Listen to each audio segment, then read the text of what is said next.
Well, all right. Welcome to So You Think with Pastor Terry. Oh my goodness, we have been having technical difficulties, but we are now up and rolling. We are glad to be back here with you on this Monday. Wanted to let you know that the show is it's going to be recorded and will be played back on Thursday nights at 6 on Envision Radio. Again, will be played back again on Thursday nights at 6 p.m. on Envision Radio. Tonight, we got a hot 30-minute show that's going to be pretty tight tonight. And it's just going to be me and my co-host. And I'm going to bring our co-host on here right now. Hey, we're going to have Minister Cedric. How you doing, sir? Can't hear you. You're muted. Doing all right, man. How you doing? I'm just finding your sound is kind of muffled there, but we're going to go ahead and proceed and everything. Tonight we've got a really interesting show tonight, and I really want to kind of jump in on it. And it's just you and I going to be chatting tonight. And tonight we're going to be talking about so you thought that we weren't going to talk about being single. Being single. And we're going to talk about it from the fellas' point of view tonight.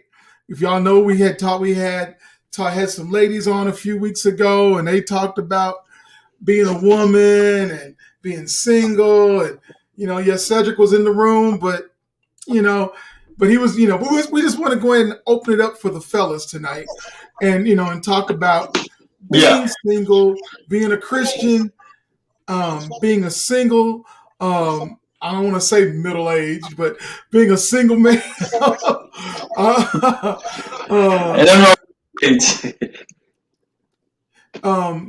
it's like I'll check it out. Give me 1 sec. I'm gonna grab another mic. Yeah. Hold on for a second. We're having a little technical difficulties. So please, ma'am, please, sir, just hold on a second as we get that together.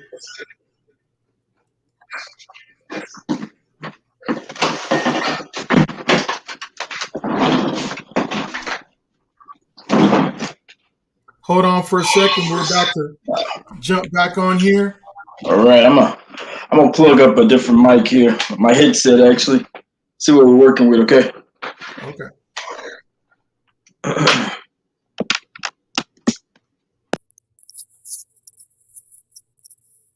Clarity. Oh, great. Excellent.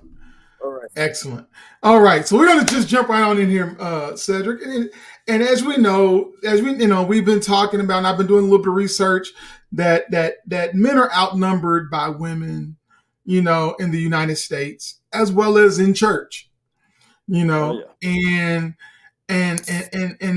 talking to various women and whatnot, found out they're saying, they say the pickings are slim. Is that what they're saying? Yeah, they're saying the pickings are slim. And quality over quantity. And so, and so as a Christian man, also as a minister, because I know you have, you're a minister, but a minister now for a while, we just want to just talk about what's it like navigating the single scene, while maintaining, a level of honor and respect for yourself and things like that. So what's it like? Wow. What is it like? Well, I'm gonna start like this. See, I'm getting a little hot under the collar already. I'm sorry. What's it like? Honestly, it's you have to make a conscious effort not to do the wrong thing because it's out there. Being single in the church, everybody thinks you need somebody. They say, well, when we have church functions, they say, well, give it to Minister Cedric because he's single, he lives alone. And, so they want to give you things. And when it comes to single ladies, they want to give you attention, but a lot of times the attention they're offering you is because they're looking to see, is this guy really, am I able to court this guy? And unfortunately for me, 99.8% of the women I meet, I'm not attracted to, other than as a spiritual sister. Right. So it's hard. We have to make a conscious effort not to do the wrong thing. Right, right, and I guess like I said, dating is different now. We're talking, Yeah. 2021 versus back when we were, in high school. Back 1985. in the 80s and 90s, it's done changed. And to be into, and there's so many opportunities for Mm-hmm. single men to trip up, slip up, bust a head, and to and That's to right. find themselves, hurting their witness, if you will. And so I guess Yes. I guess the thing about it is navigating all of that. I mean, I guess my thing is, as a minister, how do you navigate all that? I mean, how do you navigate? Okay, I'm a minister. I'm a man. I'm a man first. I'm a minister. Um, how do you navigate all that? Uh, very carefully. I'll say it like this. I'll say it like this. First and foremost, I am a male. I'm born a male. Right. I will say this, that when it comes to dating, not all men are created equal. Right. I have to make a conscious effort, again, not to take advantage of situations. But then on the other side, I've got to always be thinking about, how am I going to make this young lady feel, regardless of her age. My big issue with myself is I try to treat all ladies as if they're special, whether I'm dating her or she's just a friend. If you saw us in public, you would notice the difference, because I'm not disrespectful towards a woman in any way. But I try to be respectful, and I try my best to, when I speak to a woman, to leave her feeling like she is valued. And I will tell you, that's the thing. Those are the things that get me in trouble, because I want every lady to know and understand her what's the word I'm looking for? Not wealth, but I want her to understand that she is a valued commodity. She's not just a thing. She's somebody who should be treasured. And so it's hard to navigate that when you're dealing with friendships, even in the church. It's hard to navigate that. I have a good friend of mine who says that men and women cannot be platonic friends. I vehemently disagree with him, but I do get myself sometimes into some awkward situations, and it's funny because I can tell you that I've dated, and you know this, I've only seriously dated, not gone out with once or twice here or there trying to get to know somebody, but actually dated maybe 3 women in the 16 years I've been in Kentucky. And again, they don't value what I bring until they don't have it. And then they come back and they say, well, you know what? You are different, because first and foremost, like I said, I'm going to treat a lady like a lady. Okay. She's special regardless. I have to give extra effort to listening, because me, I like to, I hear you, but I have to listen. And so I've learned to listen, and I've learned not just to be a proactive listener, because a lot of people get proactive listening. They take it to that textbook version. Well, you engage. Sometimes proactive listening is listening, not repeating what they say, taking it in, processing it, and allowing them the free will to talk. So I've been good at those things over the years, and those are the things that get me in trouble. Well, I guess I want to throw something. I mean, I think as ladies, we're letting you into the mind of a man. And I guess this is the conversations that we as men have. some, and some of the, and what we're looking for. You think, and I think a lot of ladies, they have a tendency to think we're just one trick ponies, and we just think that we're just talking about sex, or we just think we're talking about sports or whatever. But honestly, there's a deeper side to men, ladies, that some of you all need to really begin to grab a hold of and really understand that, hey, there's guys out here that really want what's best for you. There's guys that they're not trying to take advantage of you. They're wanting to get to know you, and but here's the kicker. One thing that when I'm finding now, in because there's such a quote unquote male shortage, what we're finding is we have a lot of women that are becoming aggressive and almost taking the role of a man, in the sense that because the Bible talks about when a man findeth a wife, he finds a good thing. Finds a woman, he finds a good thing. And we're the one that's supposed to be the hunter or the one that's going out. But now, because of this shortage, we have women that are very aggressive in their approach. And I guess when you find women that are like that, what is it like for you as a male? For me, it's flattering. I'm going to be honest. I live on a different side than most guys. It's flattering for me for for a lady. I mean, especially being the age we are. I mean, I'm 50 years old. I routinely say I'm only 35. Yes, people, I do embellish the truth when it comes to my age from time to time, but not intentionally. I mean, I do it out of fun, but it's flattering to me. And the reason I say it's flattering is because, you know what? Even though I'm a single guy, a single man, and it's kind of hard sometimes when every woman who looks at you, you're saying, "Wow, she's attractive. I wonder if I could talk." You kind of want to strike up a conversation, but it can be intimidating because a lot of times it's like, well, if I don't make the first move, the move doesn't get made. But then I'm not even sure what she's going to think of me when she finds out I'm part of the clergy. When she finds out I'm a minister and I approached her, there's a certain little bit of ridicule that comes with that. And I've experienced that in my life. So for me, when a woman is forward, I find it flattering. And so aggression and forward is two different things. Okay. Can you go? Let's explore. Let's break that down, because I really want to grab that then. Because if you're saying, okay, being forward is okay, being aggressive is not okay, then we need to help people understand that. Well, I'm not saying it's not okay. I'm just saying that there's a difference between the two. Okay, the difference. Being forward, if there was a time when we had a guest speaker in our church and we spoke, she was very forward in speaking to me and staying in my space so that I knew she wanted to speak to me.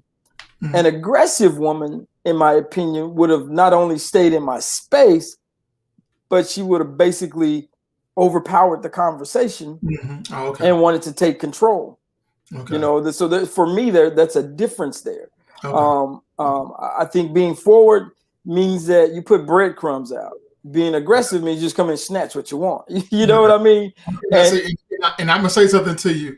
And honestly, this is my mom always told my nieces and all this stuff like that.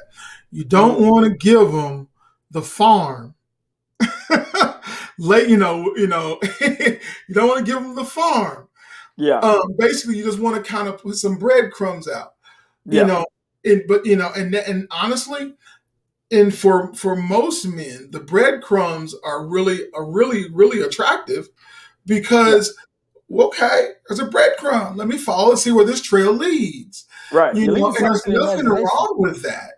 And that's really allowing the woman to maintain a level of, for lack of a better word, decency, if you will, for lack of a better word.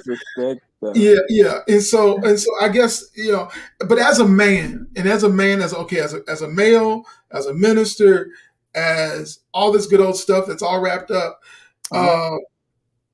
what are your expectations when you are seeking female companionship as a male? As a male, as a minister, what are your expectations? Wow, that's I'm kind of all right. I have expectations. I prefer to engage with someone who is an intellectual in her own right. Now, she doesn't have to be Harvard educated. She doesn't even have to have ever gone to college. But I prefer a lady who can speak her mind in a very intellectual way. Now, you don't have to be a brainiac. You don't have to be a brain surgeon. You don't have to be any of that. You just simply have to be able to articulate what you're saying. And let's say your vocabulary is not expansive, right? Let's say you don't speak that way. That's fine too. But I need them to be able to communicate with me. I need a willingness to communicate. A man like myself, I need a woman who's patient. One of my requirements is simply that you gotta be patient, because I'm a little bit slow most of the time. I apologize, but I am. And it's not that I want to be, but I am.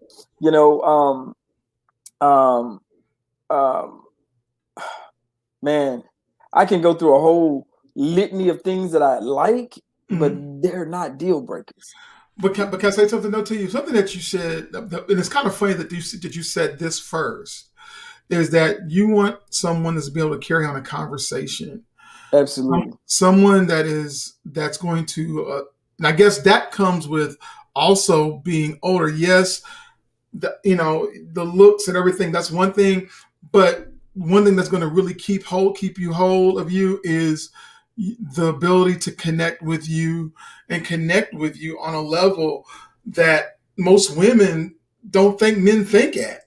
But really, I think that's the part that I really want to help the ladies with tonight, is that being able to understand that it's not about how short your dress is. It's not about how much cleavage you show. It's not about stuff like that. What you see on TV, it's how you carry yourself with style, how you carry yourself, how you're able to carry on conversation and to be able to connect with the man. And because when you connect with a man here, okay, wherever the mind goes, everything else goes. That's right. And so so let's bust some of the myths out. And I guess and I'm gonna come to you with that, Cedric. What are some of the myths that women have about men? You mean other than being a dog, just want one thing? Yeah. Other than stuff like that. Yeah. I think for me, and let's put it out here in perspective. Yeah, go ahead. I've heard this a lot. I'm not a tall guy. I never say I'm short. I'm not tall. So I'm about 5'4" on a great day with some thick sole shoes on. Now I'm about 5'4", 5'3.5", 5'4". Right now I'm about 155 pounds. Right. I'm somewhat athletic. Right. I'm not an intimidating figure at all. When you see me, I'm as docile as they come. Man, the stereotype on that whole thing is a lot of women feel like I'm a cute, cuddly little teddy bear. I'm a grown man, dog. I'm a grown man. I'm not no teddy bear. Kevin Hart messed it up. Right. Don't mess with me because I'm not tall. Right. And so that's one of my big ones. Don't treat me like I'm some cute, cuddly teddy bear. I'm not a stuffed animal. Okay.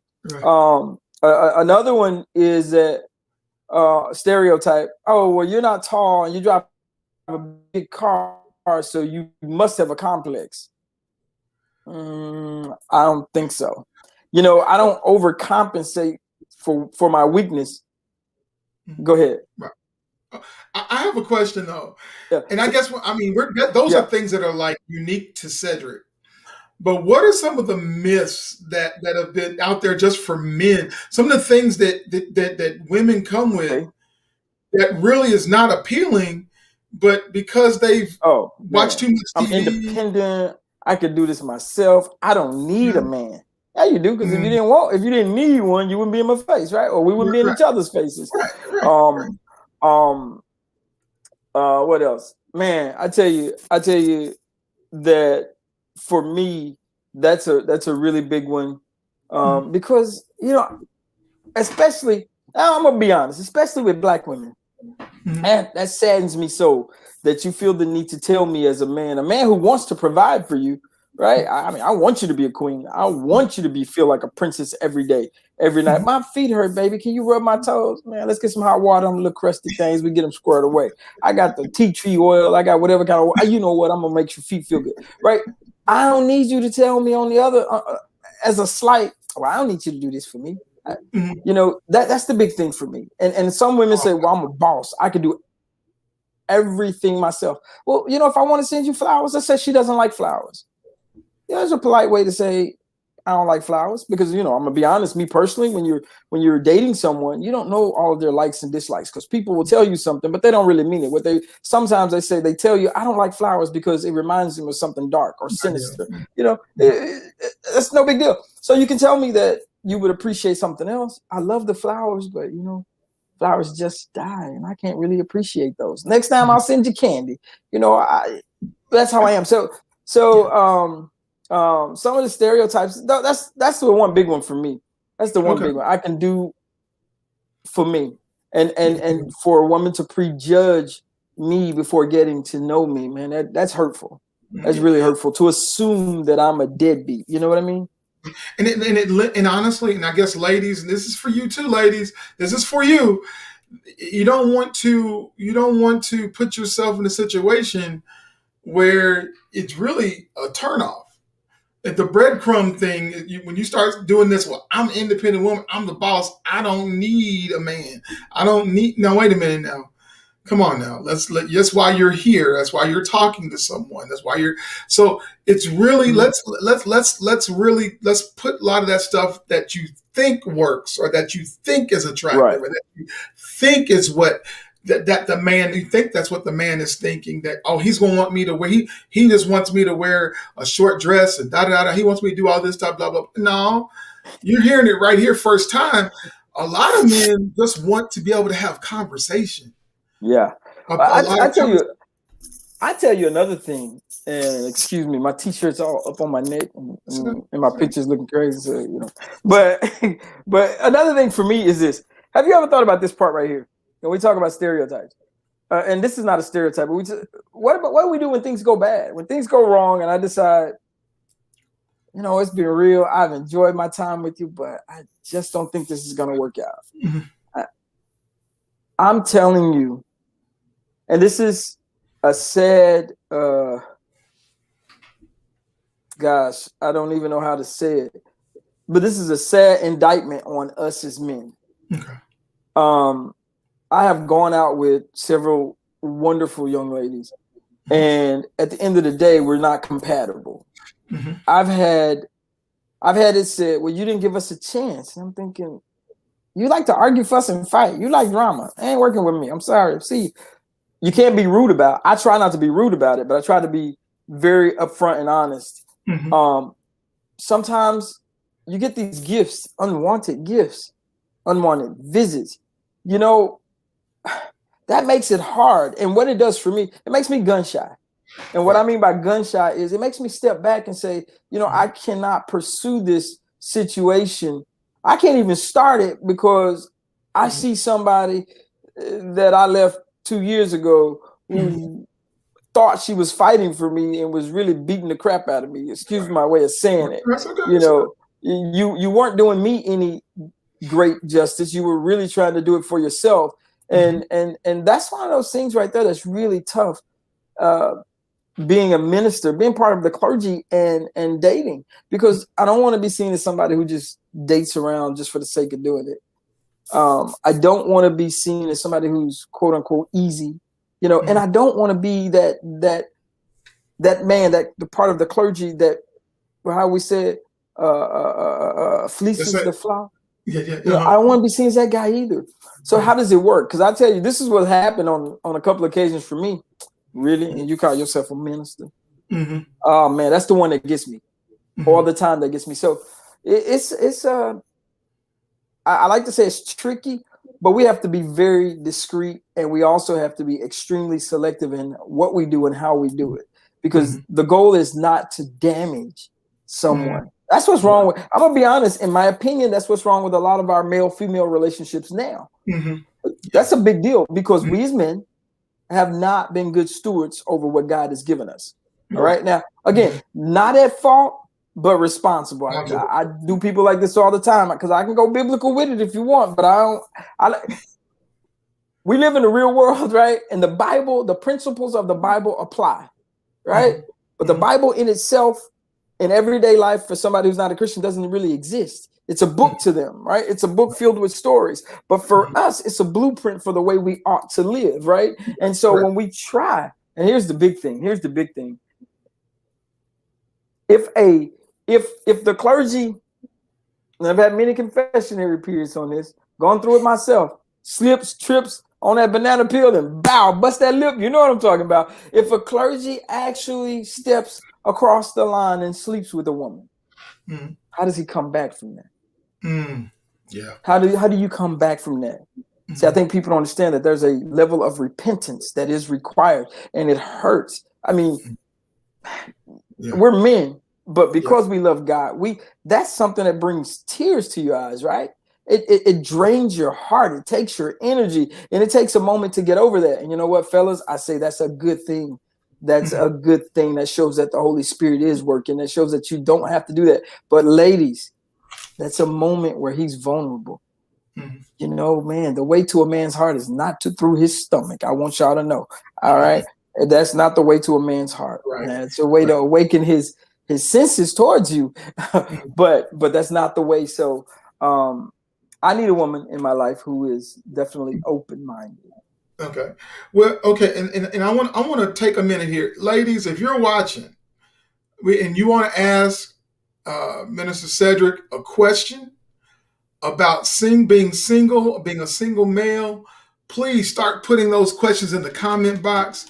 He will be glad. We will get to each and every one of those questions because I'm telling you, this is very important. We're letting you into the mind of what it means to be a man, a Christian man. Oh, here's a question. Okay, here's a question here. Oh, wow, that's a good one too. Let me get to it. So here he goes. So how does a woman navigate all these men who want a physical relationship days after meeting them and she's asking for her daughter because her daughter is going through all that? Oh, man.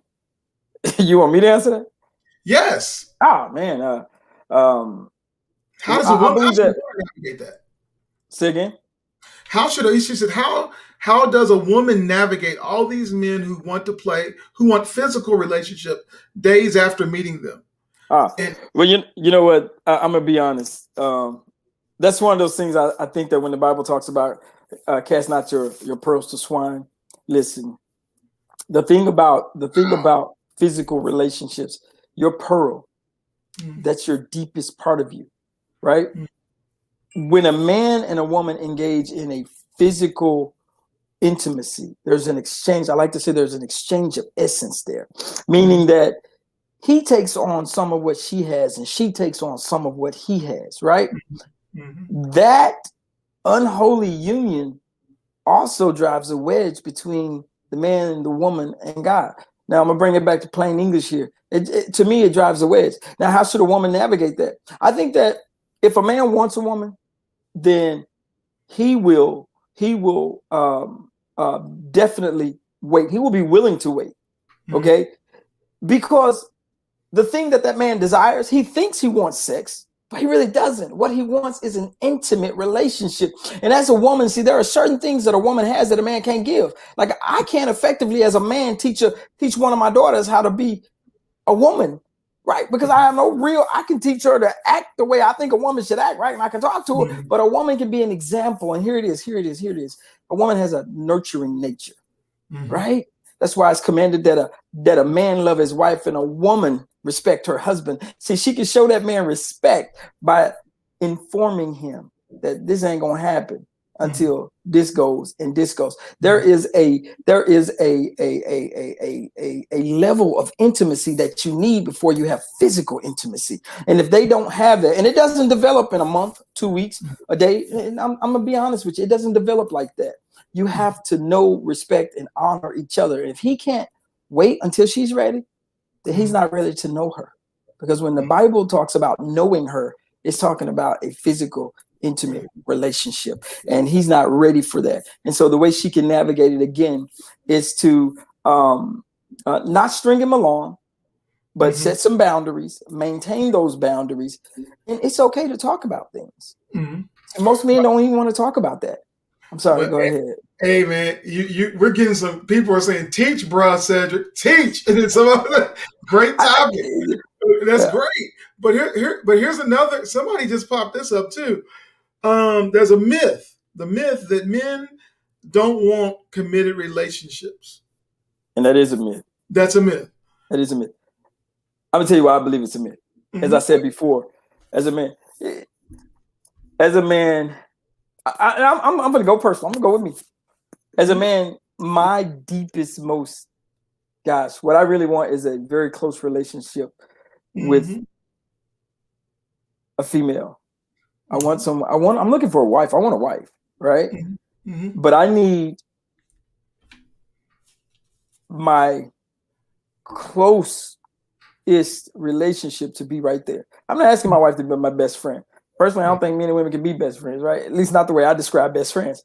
But I think a man and a woman, husband and wife, can be can have extremely close relationships. In other words, a husband and a wife ought to be akin to, I know this is going to sound crazy, but on the thought level, they ought to be akin to relatives, brothers and sisters. You see what I'm saying? And what I mean by that is that there has to be a closeness there to the point where if she's not feeling good, she doesn't always have to tell me. But it's okay if she does have to tell me sometimes, because I don't know everything, but she doesn't always have to tell me. I need to be able to go to her and not even say, baby, are you feeling bad? But I sense that you need a bowl of soup and your favorite, because I make a killer grilled cheese. I just want everybody to know that. You might need some tomato soup and a grilled cheese sandwich. I didn't address that you had a stressful day at work. I just brought this to you because I want to be nice, because I want to be your closest companion. I want you to know that I'm always here. And I think intimacy is what we miss in our relationships. We miss that. I can't stress it enough. And the way we get there is by getting to know one another. Okay. Single man. We're having this single man conversation. We're having a single man conversation, and we are getting some wonderful questions from all these other platforms. So, and I mean, understand, Minister Cedric is not the guru, but we're talking about single man, being a single man, being a single man. All right, Mac Daddy, single man. I didn't say that. I said you wrote a book. Single man, minister. Oh, there's a lot of virtual hands from women watching who are single saying, "Pick me, pick me." There's a lot of them throwing their hands up over here saying, "Pick me, pick me." If you all want to get a message to Minister Cedric, and you're interested, whatever, ladies, just all you need to do is just put in the comment box or DM me, and I'll make sure he gets it, ladies. But he's a good gentleman. But but I guess I want to transition because again, this is Father's Day is coming up on Sunday. Yeah. Man. And as a dad and as a single male father, you have 2 daughters and a son. Yeah. I mean, it's like, oh man. I mean, let's be for real. What's it like for you? I mean, we're about to celebrate Father's Day.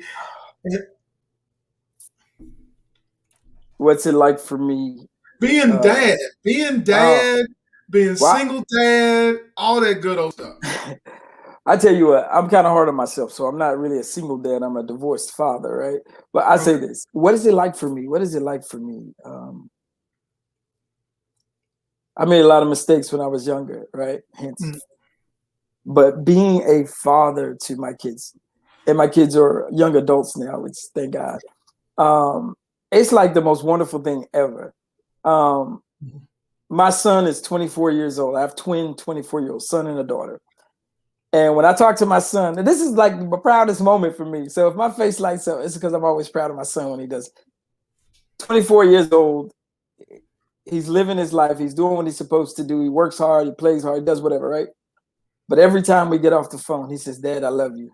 Sometimes he just calls me and he'll say, "Hey, Dad, I was just thinking about you. I love you." And that would be the whole conversation. But I am so proud that because when I was his age, I wasn't saying that. I wasn't doing that. I thought it was a little too soft. But I learned as a father that there ain't no such thing. And my two girls, we talk all the time.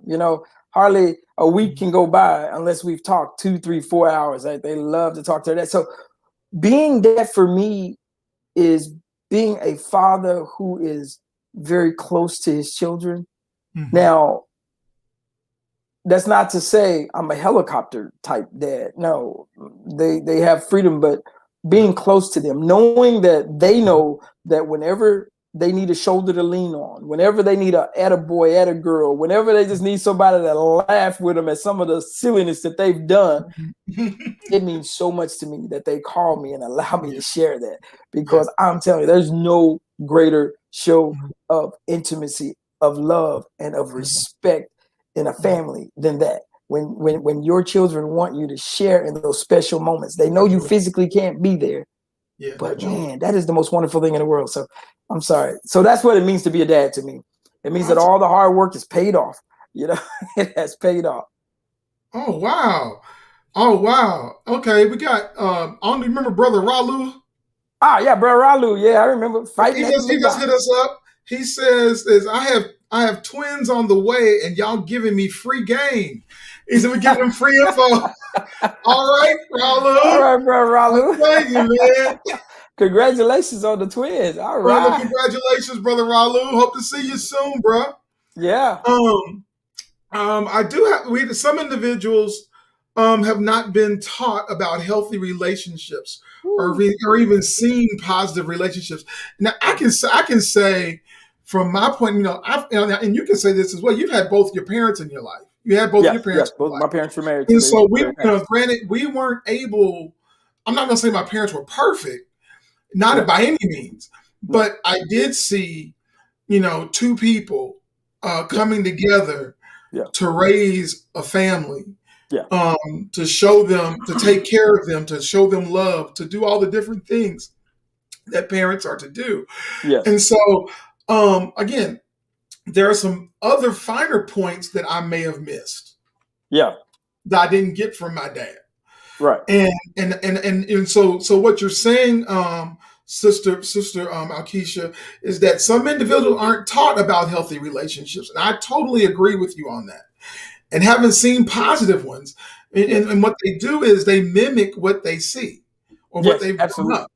If they've seen their dad cussing and cussing out their mother and beating on them or doing whatever or trying to downgrade them, whatever, that's what's going to happen. You're going to see that happening and manifest in their relationships, And so I can honestly say I've seen that as a pastor. I've seen it as a dad. I've seen it, and so it's just really, it's really about, we really have got to kind of get into this mentor thing, kind of, where we have young people who've never been taught. And it's kind of funny that you say that we did that with a young man at our church once. He didn't know how to do certain things. We just kind of helped him along. And the men, it wasn't a whole bunch of where we sit down and we just lecture him on this is what you say, this is what you do. No, it's about literally modeling some of these things. And now this young man has found a wife. He's married now. And I'm like, I am so proud of this young man. But he was around some other positive male role models. Yeah. And he wasn't, it wasn't that he was like I said, we weren't there bossing him around and doing, but when he was around us, he saw how we interacted with each other as men. Right. And he saw how we respected the young ladies when they came around. Right. and all that other good stuff. But go ahead, Cedric, go ahead. No, I was just going to say that's great. And you and I both, we have the experience of growing up our entire lives with both parents. I just also want to add this. Though you may see some undignified situations in your home, look, when you become a man, you put away childish things. In other words, I mean this part on that. This is the part I mean. If you do step out and you do say something horrible to your wife, listen, fellas, if you did it the first time, if you don't correct it in the correct manner the first time, you'll do it a second and a third and a fourth. In other words, if you accidentally called your wife the B word, it may have been something that you always said when you were around your boys, right? I mean, let's just be honest. We talk in real life. And if you actually got angry with your wife and you were angry enough that you said that to her and you did not come back and make that situation right, I'm telling you, you're going to repeat it again and again and again. And what happens when you do something over and over? It creates a pattern. Now, all of a sudden, you're the horror that she did not want to be with in the beginning, and she can't love you the way that you need to be loved. Because why? You keep betraying her trust. I'm saying if you make that mistake, it's okay. Fall down to your knees. When it's too hard to stand, you can't stand the rain, fall to your knees. I don't care if that's begging God. And every once in a while, you can beg your wife. Okay. Forgiveness is forgiveness. And then here's the thing. You do everything you can, everything you know how. And I don't care if you got to go to formal counseling. I don't care if you go to the pastor, your church. I don't care if you go to your brothers, your sisters, your friends, your monkeys, your cats, your dogs. I don't care who you go to. Get you some counseling. Counseling is not always a bad thing. Let's get that and let's get it out of the way so that you don't continually commit the same mistakes. I need to put that out. I'm sorry if I get a little churchy. And I'm glad you did. I'm glad you did, because one of the comments that was just put down was that this new generation is watching love and hip hop relationship, and that's their relationship goals. And I'm like, no, no. So I want to go ahead and wrap this up, okay?